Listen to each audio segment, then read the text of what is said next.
Welcome back traders. अगर आपका trade candlestick pattern की मदद से नहीं चल पा रहा है, अगर आप अपना जो टारगेट प्रॉफिट है उसको अचीव नहीं कर पा रहे हैं, हिट नहीं कर पा रहे हैं, अगर आपके स्टॉप लॉस ज्यादा हिट हो जाते हैं, तो आज हम इस वीडियो में सीखने वाले हैं कि एक कैंडलस्टिक पैटर्न की सहायता से आप हाई क्वालिटी ट्रेड कैसे ले सकते हैं।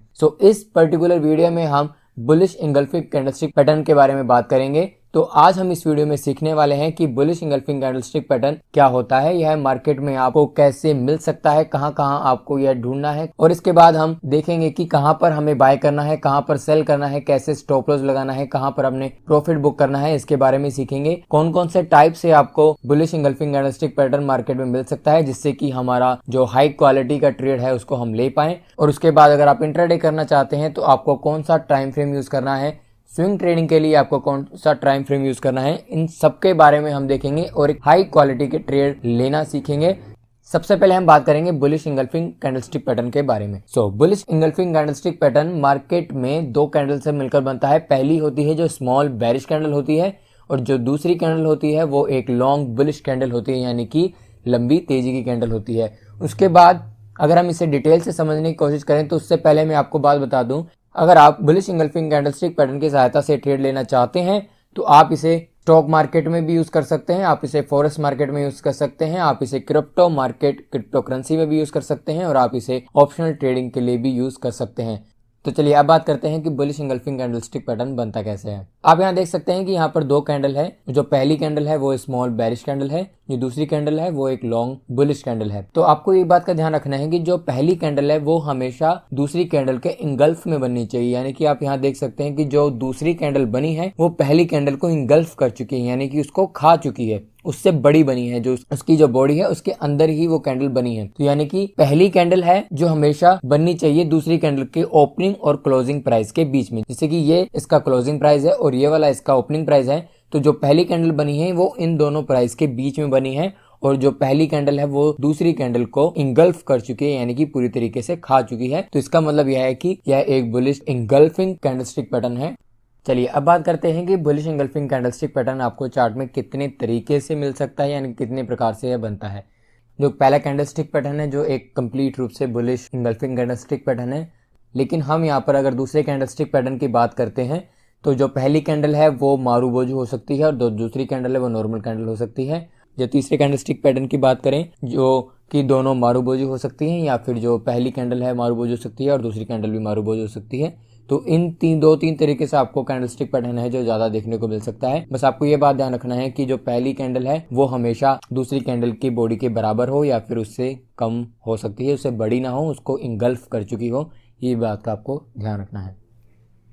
तो चलिए अब समझते हैं कि बुलिश इंगल्फिंग कैंडलस्टिक पैटर्न की सहायता से हम मार्केट में बाय कैसे कर सकते हैं और सेल कैसे कर सकते हैं।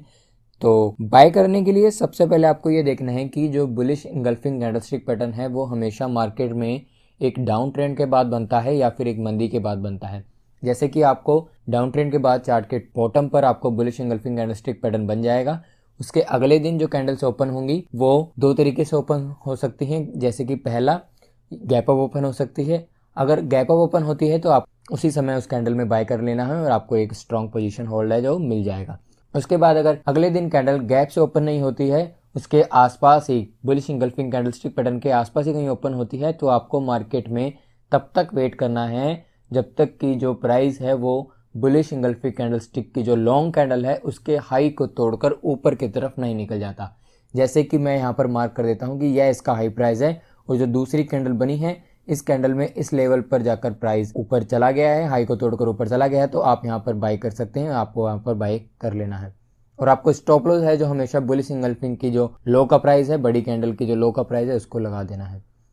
इसके साथ साथ आपको वॉल्यूम भी चेक करना है। वॉल्यूम चेक करने से फायदा यह होगा कि आपको एक कंफर्मेशन हो जाएगा कि अब इसमें जो बाय है वो ज़्यादा हो रहा है या फिर सेल ज़्यादा हो रहा है, ये हमें वॉल्यूम देख के पता लग जाता है। तो इस केस में हमें बाय की पोजीशन लेनी है तो बाय ज़्यादा होना चाहिए। तो उसको कंफर्म करने के लिए हम ये देखेंगे कि बुलिश इंगल्फिंग कैंडलस्टिक पैटर्न में जो वॉल्यूम है, जो बाइंग की वॉल्यूम है, वो हमेशा बढ़ते क्रम में हो, या दो तीन कैंडल्स की हमको देखनी है। तो दो तीन कैंडल्स में ये थोड़ा सा बढ़ते क्रम में होगी तो हमको ये कंफर्मेशन हो जाएगा कि मार्केट में अब जो बायर्स हैं वो ज़्यादा आ गए हैं, सेलिंग कम हो रही है, तो प्राइस अब ज़्यादा पोटेंशियल रखता है मार्केट में अप ट्रेंड में जाने के लिए। तो आपको वॉल्यूम का भी हमेशा ध्यान रखना है।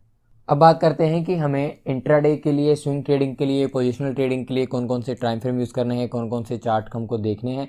तो यहाँ पर आप अगर सबसे पहले इंट्राडे करना चाहते हैं, अगर आप इंट्राडे ट्रेडर हैं, कोई है 15 मिनट चार्ट पर आपको दिख सकता है, और यह 30 मिनट के चार्ट पर भी दिख सकता है, और आप उसको 1 घंटे के चार्ट पर भी देख सकते हैं। आप इसे 5 मिनट के चार्ट पर ना जाएं, क्योंकि 5 मिनट का चार्ट थोड़ा बहुत माइक्रो इंट्राडे हो जाता है, क्योंकि अगर आप किसी कैंडलस्टिक पैटर्न को ढूंढना चाहते हैं इंट्राडे ट्रेडिंग के लिए तो वो आपको कम देखने को मिलेंगे।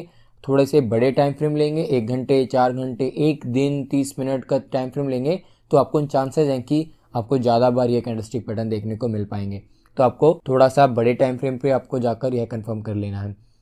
और इसी के साथ अगर आप स्विंग ट्रेडिंग करना चाहते हैं, अगर आप पोजीशन ट्रेडिंग करना पसंद करते हैं, तो आपको यह डेली चार्ट पर यूज़ करना है। डेली चार्ट पर आपको अच्छा प्रॉफिट बना के दे सकता है, और आप इसका थोड़ा सा लॉन्ग टर्म के लिए आप इसमें वीकली चार्ट भी यूज़ कर सकते हैं। चलिए अब बात करते हैं कि हम बुलिश इंगल्फिंग कैंडलस्टिक पैटर्न की सहायता से एक हाई क्वालिटी का ट्रेड कैसे ले सकते हैं, कहाँ पर हमें एग्जैक्ट सेम बाय करना है, कहाँ पर हमें एग्जिट करना है, कहाँ पर हमें प्रॉफिट बुक करना है, कहाँ स्टॉप लॉस लगाना है, ये सबको एक चार्ट पर समझेंगे। तो चलिए इसे देखते हैं। जैसा कि आप यहाँ देख सकते हैं कि जो प्राइस है वो एक डाउन ट्रेंड में है। यहाँ पर एक मंदी का जो मार्केट है, उसके बाद चार्ट के बॉटम पर आपको यहाँ पर जैसे बुलिश इंगल्फिंग कैंडलस्टिक पैटर्न देखने को मिल रहा है, ऐसे आपको कैंडलस्टिक पैटर्न मिल जाएगा। उसके बाद आपको मेक श्योर करना है कि जो अगले दिन 2 या 3 कैंडल्स बनेंगी वो 2 तरीके से ओपन हो सकती हैं। जैसे कि मैंने पहले बताया, गैप अप ओपन होगी, गैप से ओपन होगी तो आप तभी अपना बाय कर लें।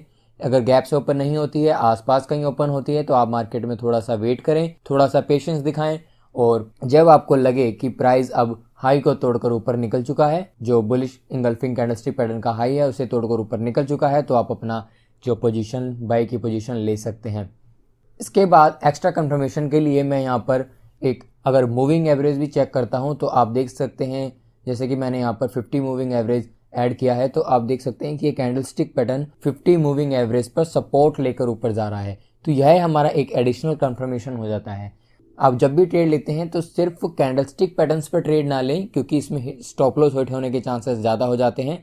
तो आप यहाँ पर एडिशनल कंफर्मेशन के लिए आप यहाँ पर मूविंग एवरेज यूज़ कर सकते हैं। जैसे कि मैंने 50 मूविंग एवरेज यूज़ किया तो मुझे एक एडिशनल कंफर्मेशन मिल गया। तो अब यहाँ पर मुझे एक एडिशनल कंफर्मेशन मिल जाता है कि अब यहाँ से प्राइस ऊपर जाना स्टार्ट कर देगा, या ऊपर जाने की जो पोटेंशियल है वो ज़्यादा है, संभावना ज़्यादा है। तो इससे मैं थोड़ा कॉन्फिडेंस होकर अपना टारगेट अचीव कर सकता हूँ। इसके बाद अगर आप यहाँ पर RSI भी यूज़ कर सकते हैं, आप ट्रेंड लाइन भी ड्रॉ कर सकते हैं। जो भी आप इंडिकेटर्स आपको पता है, सारे इंडिकेटर्स नहीं यूज़ करने हैं, सिर्फ 1 और 2 को आप लगाकर देख सकते हैं, जिससे कि आपको एडिशनल कंफर्मेशन मिल जाएगा। सेल करने के लिए आप यहाँ पर 2 तरीके से सेल कर सकते हैं। फॉर बिगिनर्स, अगर आप मार्केट में नए हैं तो आप रिस्क रिवॉर्ड की सहायता से अपना ट्रेड बुक करें। जैसे कि आपका स्टॉप लॉस अगर 1 रेशो का है, तो आप अपना जो रिस्क रिवॉर्ड रेशो है 2 मानकर चलें, उसकी सहायता से भी अपना प्रॉफिट बुक कर सकते हैं। और अगर आप मार्केट में थोड़े एक्सपीरियंस हो चुके हैं, थोड़े पुराने हो चुके हैं, तो आप जो मार्केट की प्राइस वैल्यू है या फिर जो प्राइस एक्शन है, नेगेटिव एक्शंस हैं, उसकी सहायता से भी अपना मार्केट एग्जिट कर सकते हैं। और यहाँ पर आप इंडिकेटर्स भी यूज़ कर सकते हैं। आपको अगर इंडिविजुअल इंडिकेटर्स के बारे में सीखना है तो एक प्लेलिस्ट है, मैंने डिस्क्रिप्शन में वो प्लेलिस्ट का लिंक दिया हुआ है। आप उस लिंक पर जाकर जो जितने भी इंडिकेटर्स हैं उनके बारे में सीख सकते हैं, और अपना जो पर्सनल आपको जो अच्छा लगता है आप वो इंडिकेटर्स को ग्रो कर सकते हैं। तो इसी के साथ साथ मैं आपको ये भी बता दूं कि जब आप ये कैंडलस्टिक पैटर्न देखें, इसकी सहायता से ट्रेड लें, तो कुछ बातें हैं आपको ध्यान रखनी है। जैसे सबसे पहले कि जो कैंडलस्टिक पैटर्न की जो कैंडल्स हैं, पहली कैंडल है जो स्मॉल कैंडल होगी, स्मॉल बेरिश कैंडल होगी, दूसरी कैंडल होगी एक लॉन्ग बुलिश कैंडल होगी। उसके बाद आप वॉल्यूम को चेक कर लें, वॉल्यूम हमेशा बढ़ते क्रम में हो, जिससे कि आप मोर एक्यूरेट हो जाएं ट्रेड लेने में, एक हाई क्वालिटी का ट्रेड मिले आपको। और उसके बाद बुलिश इंगल्फिंग कैंडलस्टिक पैटर्न है जो आपको हमेशा चार्ट के बॉटम पर मिलना चाहिए। ऐसा ना हो कि आप चार्ट के बीच में कहीं मिल रहा है, आपको प्राइस एक्शन के कहीं बीच में मिल रहा है, ऐसा ना हो, उससे आपका ट्रेड सफल नहीं हो पाएगा, आप अपना प्रॉफिट टारगेट नहीं कर पाएंगे। तो आपको एक मेक श्योर कर लें कि एक स्ट्रॉन्ग डाउन ट्रेंड हो, उसके बाद ये चार्ट पैटर्न बना हो, और उसके बाद आप अपनी पोजीशन लें। उसके साथ साथ आपको एडिशनल इंडिकेटर्स हैं, आप उसका यूज़ कर सकते हैं। जैसे कि मैंने बताया, आप RSI यूज़ कर सकते हैं, मूविंग एवरेज यूज़ कर सकते हैं, ट्रेंड लाइन ड्रॉ कर सकते हैं, सपोर्ट और रेजिस्टेंस का यूज़ भी कर सकते हैं। तो आज की इस वीडियो में इतना ही।